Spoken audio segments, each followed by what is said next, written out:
Blessed Life, 복된 삶이라고 하는 주제를 가지고 저희 가정에 대한 말씀들을 함께 준비를 해 보았습니다.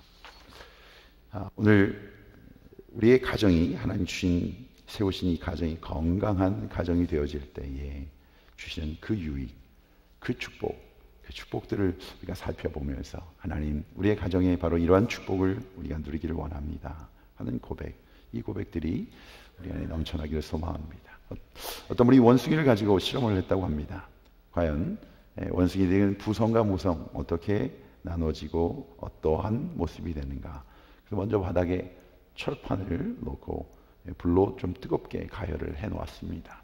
그 철판 위에 어미 원숭이와 아기 원숭이를 놓았더니 이 어미 원숭이는 너무 뜨거워서 발바닥이 뜨거우니 펄쩍펄쩍 뛰면서도 그 아기 원숭이를 붙잡고 안고 내려놓지 않더랍니다.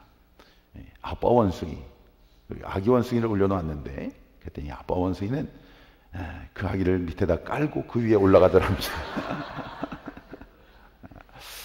물론 요즘 이런 이야기가 잘 통하지 않습니다. 오히려 지극한 부성의 우리 아버지들의 그런 부성애를 가진 아빠들, 그리고 양육에 대한 관심도 엄마와 다르지 않는 모습으로 자라났기 때문이라고 생각합니다.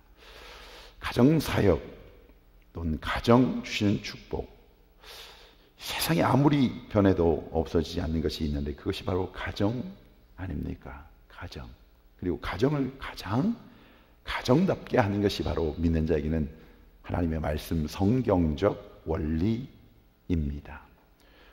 왜냐하면 하나님께서 이 땅 위에 남자와 여자를 지으시고 그 가정을 만드신 분이 바로 하나님이시기 때문에 오늘 말씀을 준비하면서 저에게 아주 강한 영향력을 끼친 두 권의 책을 미리 여러분에게 좀 알려드리고 또 시간이 되시면 여러분들이 한번 볼 수 있으면 좋겠고 우리 카페에서도 북카페에서도 준비를 해주시면 좋을 것 같습니다.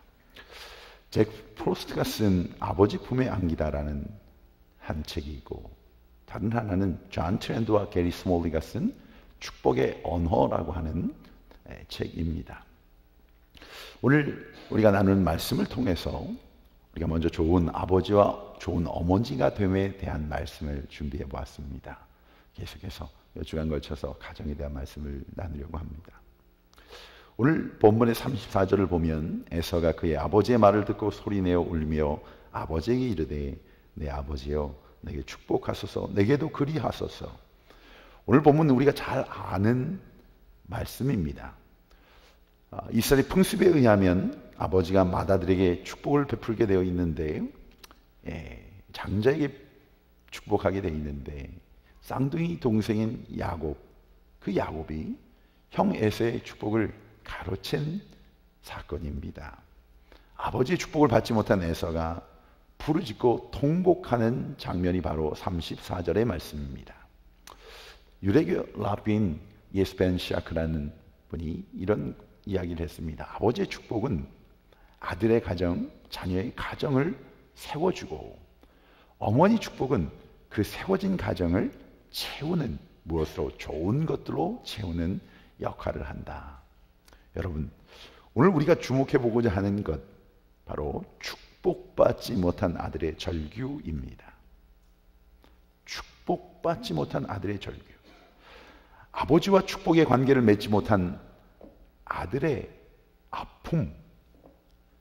아버지 품에 안기다의 저자인 잭 프로스트가 그는 스스로가 성공한 사역자였습니다. 그러나 그에게 오랫동안 해결하지 못한 문제가 그 안에 있었습니다. 그 문제로 인해 오랜 시간 동안 고통을 당하고 있었습니다. 그의 삶 속에 열심히 사역하는 것이 그의 삶의 최선이라고 생각했지만 사랑받지 못한 상처가 그에게 있었습니다. 그의 가정 역시 그로 인해서, 그 상처로 인해서 또한 상처를 받고 고통을 당해야만 했습니다. 자, 책에서 그가 고백하는 내용은 이런 것이었습니다. 군인 출신이었던 아버지는 늘 자신에게 엄하게 대했습니다. 어떤 날은 그 아버지가 물론 퍼니시먼트로 강제로 머리를 빡빡으로 깎아버린 거예요. 그 아버지에 대한 반항으로 집을 나가버렸어요. 그리고 마약을 파는 가게, 거기에서 일하게 되었습니다. 그리고 그도 마약 중독자가 되어버린 거예요.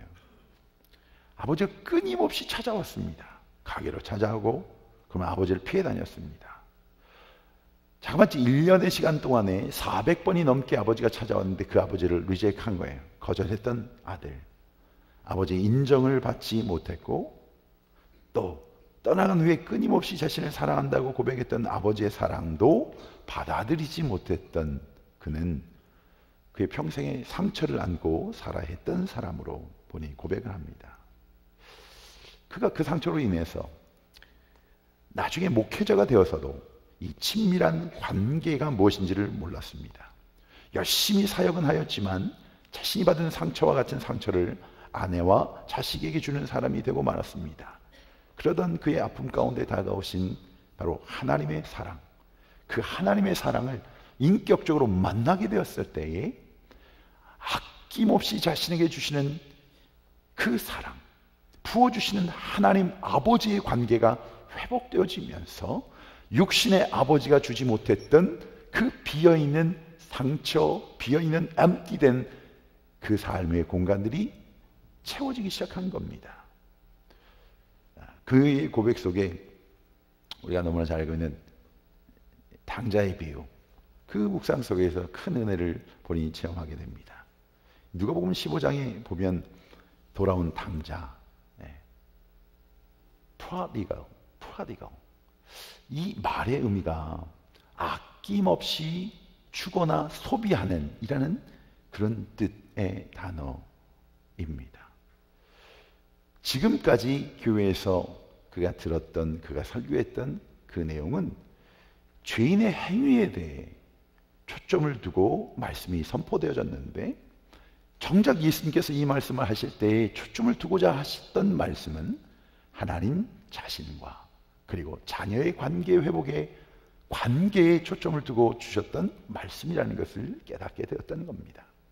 실패한 아들, 죄를 지은 아들에 대한 이야기가 아니라 바로 그 아들에 대해서 끊임없이 은혜를 베풀고자 했던, 그리고 그냥 관계가 아니라 친밀한 관계, 그 모든 것을 자녀로 누릴 수 있는 그 친밀한 관계를 이루고자 했던 아버지의 이야기라는 것을 바로 말씀을 통해 깨닫는, 실제로 누가복음 15장 11절은 그렇게 시작되고 있습니다. 어떤 사람에게 두 아들이 있는데 이미 아들로 불림을 받은 우리가, 그렇지만 그 하나님을 떠나 있었던 우리에게 끝까지 은혜와 사랑을 베푸시는 아버지의 이야기가 바로 15장의 말씀이다 라고 하는 깨달음을 갖게 된 겁니다. 여러분, 이 이야기는 물론 구원의 메시지를 가리키기 위한 말씀이 되기도 합니다. 그러나 본래적인 그 의미는 이 아들과 아버지의 관계를 맺고 있는 우리가 그 하나님의 자녀를, 권세를 떠나서, 그 품을 떠나서, 그 관계를 떠나서 사는 삶의 모습의 현상이 무엇인지를 보여주고 있고, 그리고 다시 아버지의 관계로 회복되는데 무엇이 필요한가를, 그 아버지의 마음이 무엇인가를 우리에게 보여주는 말씀입니다. 작은 아들이 아버지의 그 교제와 친밀함을 소중히 여기지 않고 자기 마음, 자기 중심적인 그 부분을 가지고 받은 은혜, 가지고 있는 받은 그 재산을 가지고 다 탕진하고 써버렸습니다. 그럼에도 불구하고 하나님은 끝까지 그 관계를 포기하지 않으시고 그 사랑, 그 용서, 그 용납, 그 은혜를 베푸시는 아버지의 이야기. 사랑하는 성도 여러분, 오늘까지 여러분의 신앙의 모습을 생각해보는 시간이었으면 좋겠습니다. 아니, 지금의 모습을 살펴보았으면 좋겠습니다. 얼마나 많은 것을 원하고 있습니까? 그 원하는 것이 이루어지지 않고 지연될 때에 얼마나 우리는 하나님을 원망하고 하나님 향해 손가락질을 했습니까? 또 떠나 있었습니까? 그러나 끝까지 은혜를 베푸시는 아버지는 우리를 기다리시는 하나님이심을 믿습니다. 여러분, 교회는 바로 그 축복을 받고 또 아픈 분들이 병고침을 받고 기사와 이적이 일어나는 그런 장소입니다. 하나님이 주신 은혜인 줄 믿습니다. 그런데 더욱 중요한 것은 바로 하나님과의 관계입니다. 하나님과의 친밀함입니다. 그 관계가 회복되는 것이 바로 교회가 되어지기를 소망합니다. 우리에게 그러기에 가장 큰 축복은 무엇이 되는 것, 무엇을 가지는 것, 무엇을 이루는 것, 그것이 아니라 바로 하나님과의 관계가 회복되어지는 겁니다.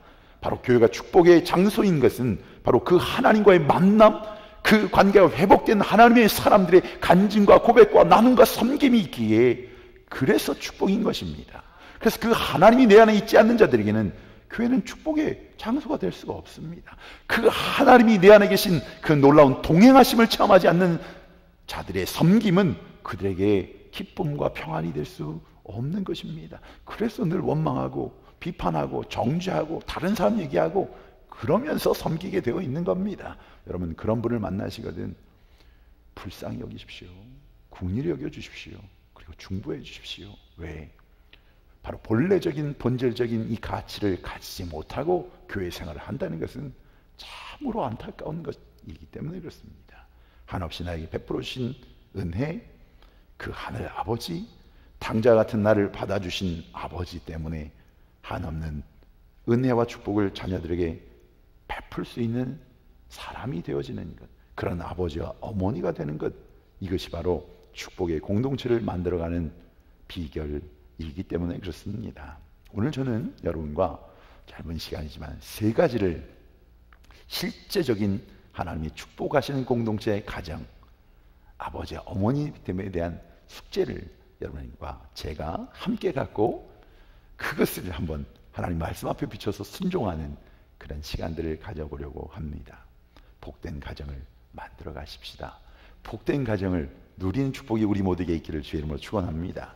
그 첫 번째, 오늘 본문 말씀의 근거로 해서 우리에게는 이 애정 어린 접촉이 필요하다는 겁니다. 터치가 필요하다는 겁니다. 오늘 보면 26절에서 27절에 이삭이 야곱을 축복하는 모습을 여러분이 주목하셔야 됩니다. 이것은 아버지가 아들에게 축복을 비는 전통적인 모습입니다. 그의 아버지 이삭이 그에게 이르되 내 아들아 가까이 와서 내게 입 맞추라. 그가 가까이 가서 그에게 입 맞추니 아버지 그의 옷의 향취를 맡고 그에게 축복하여 이르되 나이가 많아서 죽을 때가 된 하나님의 부르심을 받을 때가 된 아버지가 아들을 축복하는 모습입니다. 아무리 아들이 장성해도 아들은 아들입니다. 자녀는 자녀입니다. 그 아들을 가까이 불러 입 맞추는 모습을 여러분이 한번 상상해 보시기 바랍니다. 저는 오늘 이 말씀을 통해서 우리의 마음속에, 우리의 삶 속에 이 애정 어린 터치, 접촉을 통해서 축복의 원리를 생각해 보고자 합니다. 4살짜리 꼬마 소녀가 폭풍이 못 치는 어느 한밤중에 벼락이 치고 천둥이 치는 그 무서움에 떨고 있었습니다. 내성과 함께 이 번개가 내려치는 순간에 아이가 침대에서 뛰어내려서 쏜살같이 달려갑니다. 아버지, 어머니 침대로 달려 들어갔습니다. 아이고 아버지가 우리 예쁜이 뭐가 그렇게 무서워? 아버지가 아이의 두려움을 달래고 애를 쓰면서 말을 합니다. 항상 너희 곁에 주님이 계시잖아. 주님이 너를 보호해 주시잖아. 이 소녀는 아버지에 꼭 매달리면서 말을 하는 겁니다. 아빠, 그건 나도 아는데요. 하지만 지금은 나를 안아줄 사람이 필요하단 말이에요. 아빠. 짠하지 않습니까? 우리 신앙인들이 간과하기 쉬운 것이 바로 이런 부분입니다.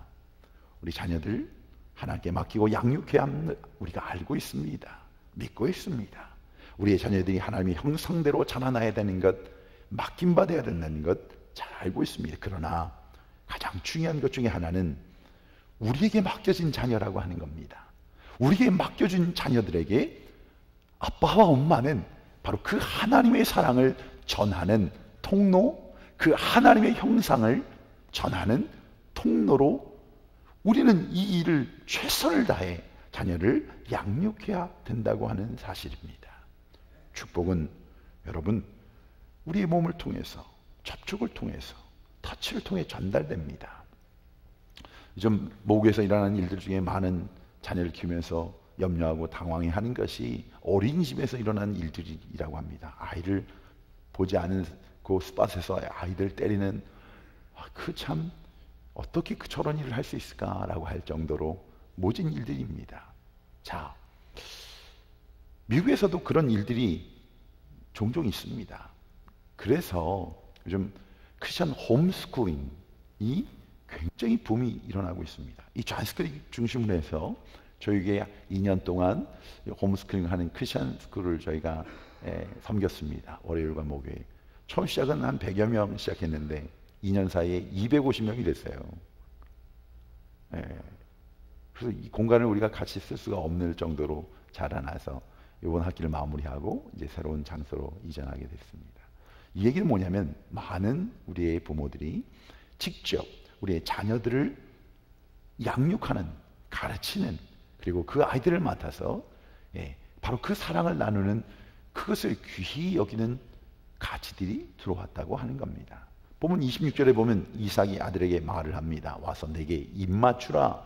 그리고 그 아들의 냄새를 맡고는 술을 얹어 축복합니다. 성경에 나오는 많은 이 축복의 현장에 보면 바로 이 접촉이 이루어집니다. 터치가 있습니다. 창세기 48장 9절 10절에 보면 요셉이 자기 아들을 야곱에게 데리고 가 축복해 달라고 합니다. 그러자 야곱은 자기 아버지가 자신에게 했던 것처럼 입 맞추고 그들을 안고 그들을 축복하는 장면이 창세기 48장에 나옵니다. 여러분, 오늘 시간이 좀 허락이 되지 않는 좀 짧은 시간입니다만 2부 설교에서 제가 한 20분 정도를 더 준비를 하는데 그 안에 좀 나누고 싶은 것이 하나가 뭐냐면, 여러분, 우리 몸에는 이 500만 개가 넘는 교감신경이 있는데 그것의 3분의 1 정도가 이 손바닥에 그 교감신경들이 집중되어 있습니다. 우리의 손이 굉장히 민감합니다. 그래서 뉴욕대학의 유아교육학과의 교수로 있는 크리그 박사가 이 악수에서 시작된 그런 실험이었습니다만 안수까지 그런 연구가 있었습니다. 이 효과가 어떤 것인가? 안수하는 사람과 받는 사람 모두에게 헤모글로빈이라고 하는 이 수치가 왕성해지면서 신체 조직에 영향을 끼친다고 합니다. 헤모글로빈은 산소가 일어나고 더 많은 산소가 일어나는 그런 역할을 한다고 합니다. 산소가 증가하면서 에너지가 발생하게 되고 병 있는 사람들에게는 그것이 굉장히 유익하다고 하는 겁니다. 근데 여러분, 혹시 이 야곱이 요셉의 아들인 에브라임과 므낫세를 안수할 때, 자, 우리 몸에 헤모글로빈 수치가 올라가고 있다 이러면서 안수하지는 않았을 거라 생각합니다. 그들에겐 단지 할아버지의 애정어린 그 사랑 넘치는 접촉이 있었을 뿐입니다. 근데 하나님은 이 접촉을 통해서 축복하시는 겁니다. 여러분, 우리가 안수하며 또 함께 손을 붙잡고 중보할 때 여러분, 그 에너지가 전해지는 걸 느끼지 않습니까? 함께 중보하며 우리 함께 나눌 때 그 마음의 전달이 느껴지지 않습니까?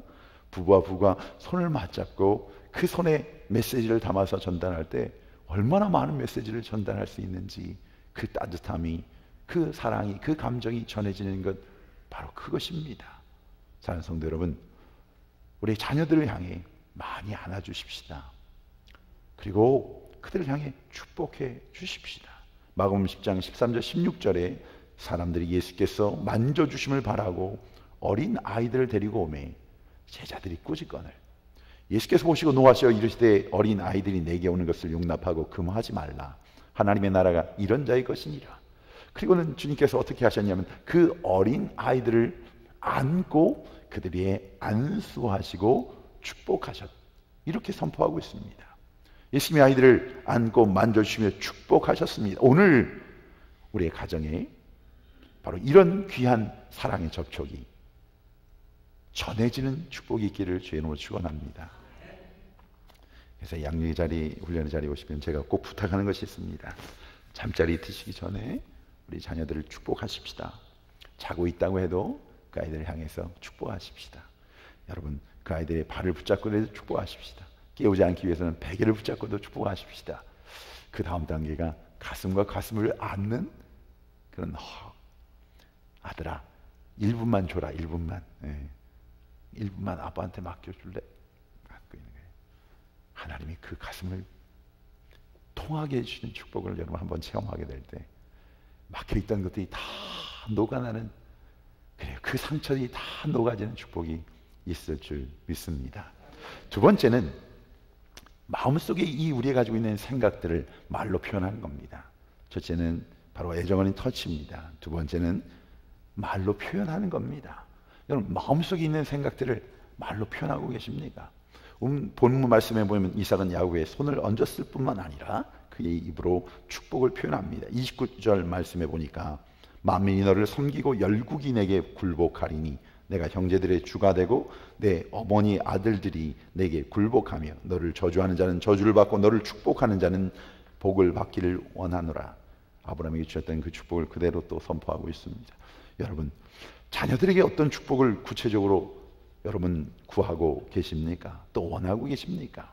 이 말의 권세, 다시 말하면 말로 어떻게 표현하느냐 하는 것, 이것이 바로 중요한 축복의 요소가 됩니다.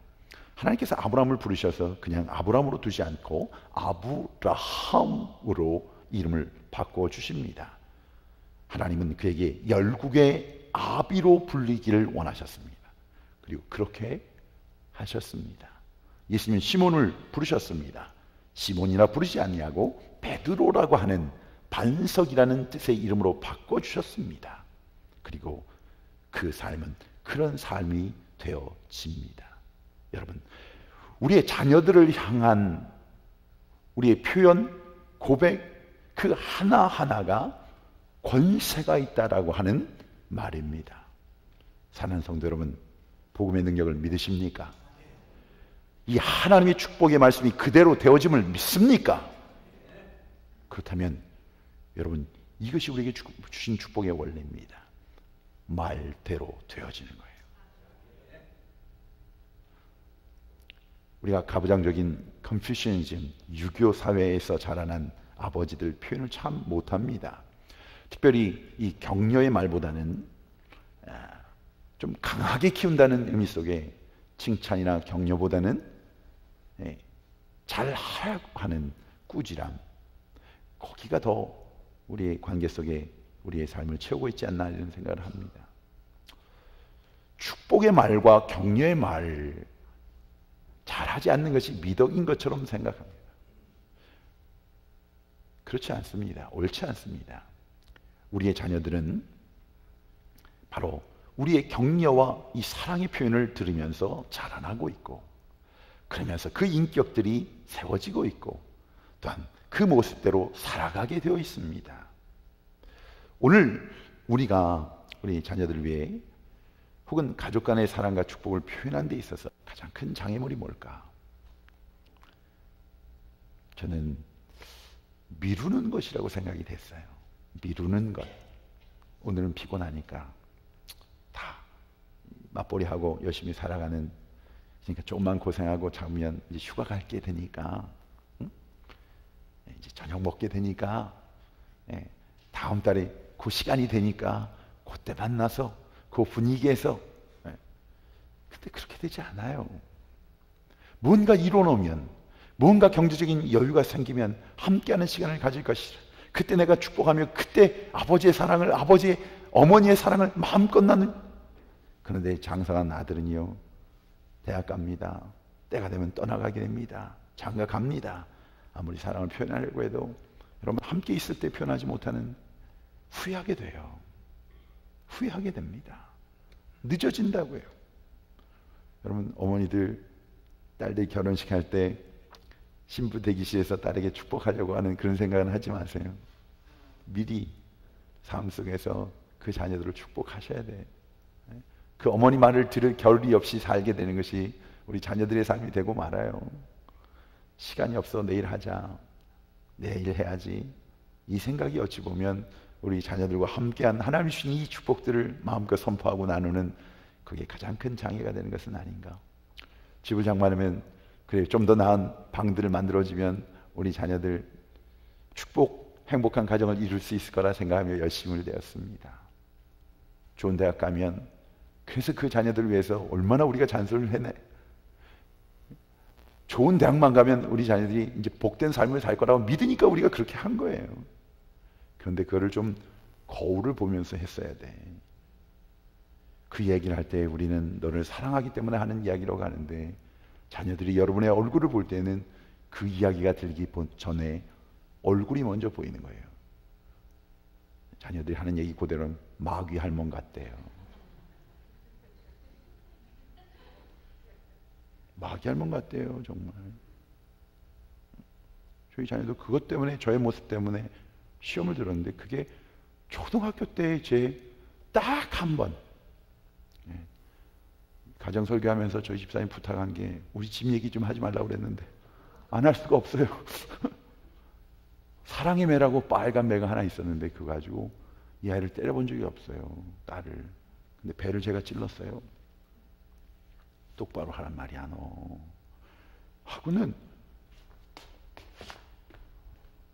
제 기억이 나요. 저희 집 지하 방이 있었는데, 지하 거실이 있었는데, 야 너 오빠한테 그러지 말고 똑바로 해. 얘가 뒷감춥니다. 아빠 아파요. 기억해요. 그때 아버지의, 아빠의 모습, 그 모습이 딸을, 아빠의 말은 언제나 yes, yes, yes. 왜? 아빠가 무서우니까. 이 딸이, 나는 말을 잘 듣는 딸이어서 너무 좋았어요. 근데 그 딸은 그때부터 아빠가 무서운 아빠였기 때문에 그 말을 들었던 거예요. 나중에야 딸과 그 대화 함께 나누는 속에서 그게 풀어지게 됐어요.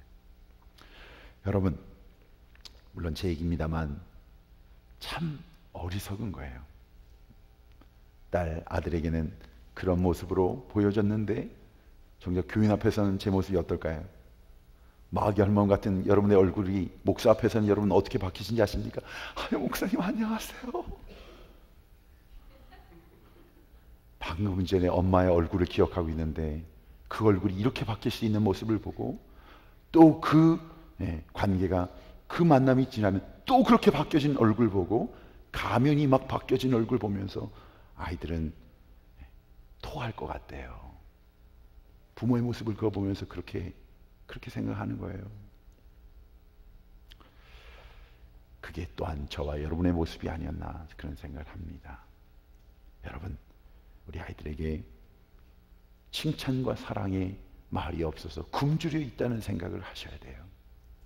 그 칭찬과 격려, 그 사랑의 언어들은 여러분 줘도 채워지지 않아요.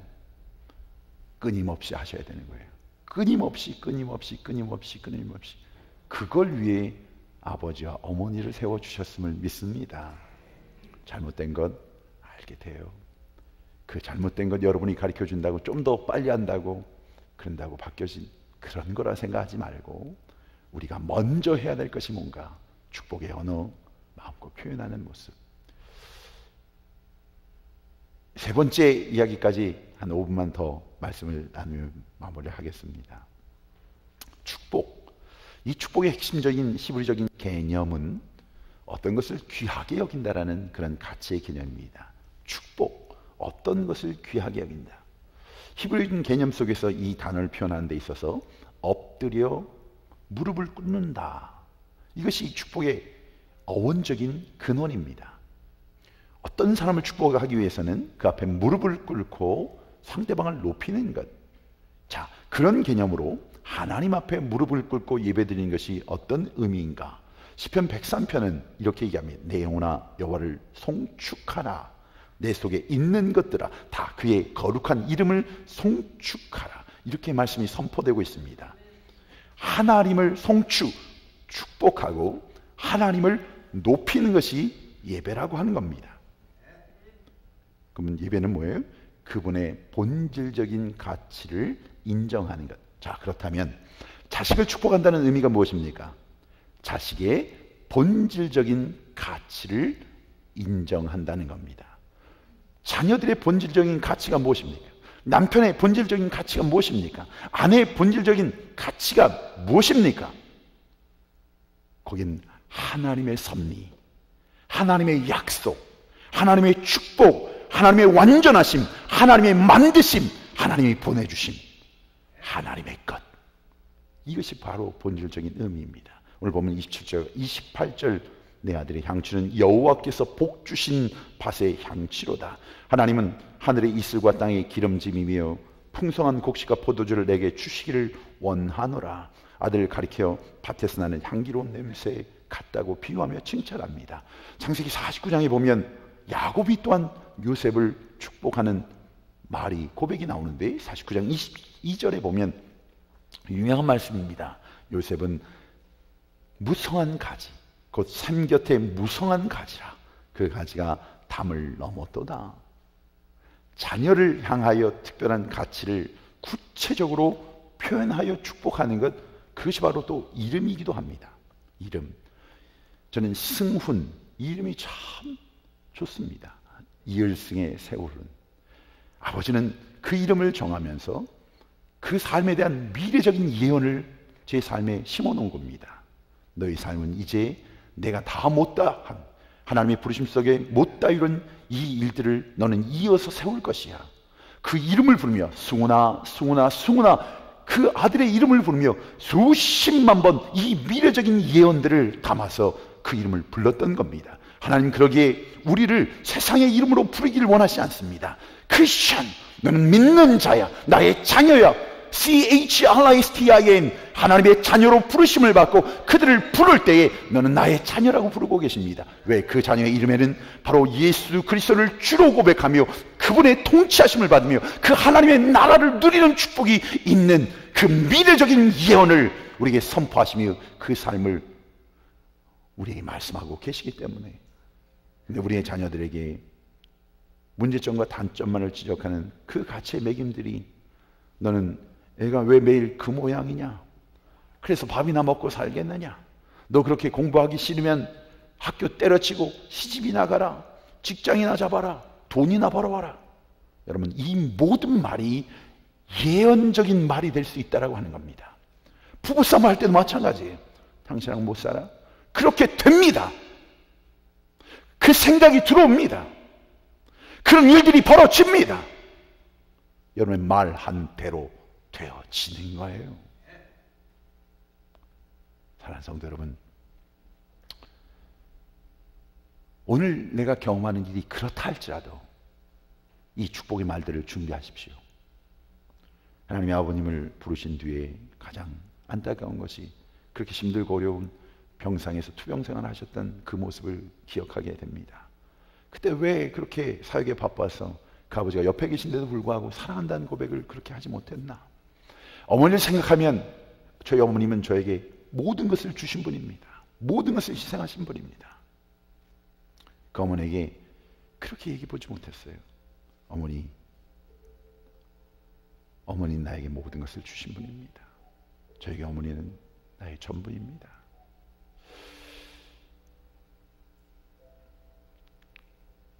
아내를 보면서, 제 아내는 그렇게 원하지는 않습니다만 다시 태어나도 만나서 같이 살고 싶은 사람. 저희 집사람은 그렇게 고백하면 꼭 그 얘기를 해요. 이런 축복을 어떻게 혼자 누리면 되겠냐고, 많은 사람과 나누고 싶다고. 그 뜻이 뭔지는 잘 아직도 헤아리지 못하고 있습니다. 아들을 바라보면서, 딸을 바라보면서, 사랑하는 딸아, 너는 모든 사람에게 사랑을 받는 삶이 될 거야. 아들아, 너는 하나님 앞에 아름답게 귀하게 쓰임받는 아들이 될 거야. 여러분, 바로 그러한 고백들이 우리 입술 속에 고백되어지기를 원합니다. 오늘 이삭이 야곱을 축복할 때 현재를 보고 있습니까? 아닙니다. 현실이 아닌, 문제가 아닌, 상황이 아닌, 그 단점이 아닌 미래를 보고 축복한 겁니다. 여러분, 이 축복은 기다림이 필요합니다. 기다림이 필요합니다. 바로 이 기다림이 축복이 되는 겁니다. 이것이 축복이요 사랑이요, 바로 그 기다려주는 것이 하나님이 우리를 향한 사랑이었습니다. 여러분, 아이가 신발을 신을 때 늦게 신다고 구박하고 대신 신겨주는 그것이 아니라 신발을 신을 때까지 좀 기다려주는 것. 아이가 넘어져 울고 있을 때 일으켜 세워주거나 핀잔을 주는 것 아니라 스스로 일어나 걸을 때까지 기다려주고 격려해 주는 것. 이것이 하나님의 우리를 향한 기다림이셨다고 하는 겁니다. 오늘 여러분에게, 담임 목사로 여러분에게 하고 싶은 축복이 있습니다. 하나님이 여러분을 축복하시기를 원합니다. 바로 이 축복을 빌 때 이 모든 것은 전능하신 하나님께로부터 말미암는 것을 인정하고 선포하는 고백입니다. 오늘 세 가지를 기억하십시다. 애정어린 그 접촉 안아주십시오. 마음속에 그 생각을 입술로 여러분 고백하고 표현하십시다. 그리고 가치의 부여입니다. 그 가치는 잘하고 있고 못하고 있는 그런 기준이 아닙니다. 미래적인 가치의 기준, 하나님이 주신 가치의 기준, 하나님의 하심에 대한 가치의 기준으로 선포하면, 바라보면 그대로 되어지는, 하나님의 약속대로 되어지는, 믿음대로 되어지는 축복이 임할 줄 믿습니다. 같이 기도하십시다.